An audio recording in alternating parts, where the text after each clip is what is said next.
కడప జిల్లా చింతకొమ్మదిన్న మండలం బుగ్గ అగ్రహారం గ్రామ సమీపంలో ఈ భూగర్భ జలాశయం ఉంది. 1890లో నిర్మించినట్లుగా అక్కడే దొరికిన శిలాఫలకాలపైన రాసింది.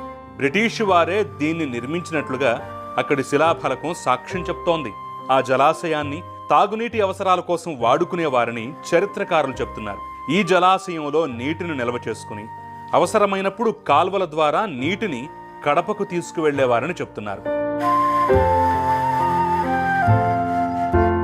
ఈ జలాశయం నిర్మాణంలో కూడా ప్రత్యేకత ఉంది. నిర్మాణంలో బ్రిటిష్ వారు కేవలం సున్నం గచ్చు మాత్రమే ఉపయోగించారు. అప్పట్లో సిమెంటు ఉన్నా దాన్ని వాడలేదు. సున్నం గచ్చుతో నిర్మించిన 130 ఏళ్లు గడిచిపోయినా ఈ నిర్మాణం మాత్రం ఏమాత్రం చెక్కు చెదరకుండా ఉండటం విశేషం. ఈ భూగర్భ జలాశయంపై మరింత పరిశోధన జరిపి చారిత్రక ఆధారాలు సంపాదిస్తే ఆనాటి చరిత్రపై అవగాహన మరింత పెరుగుతుందని స్థానికులు చెప్తున్నారు.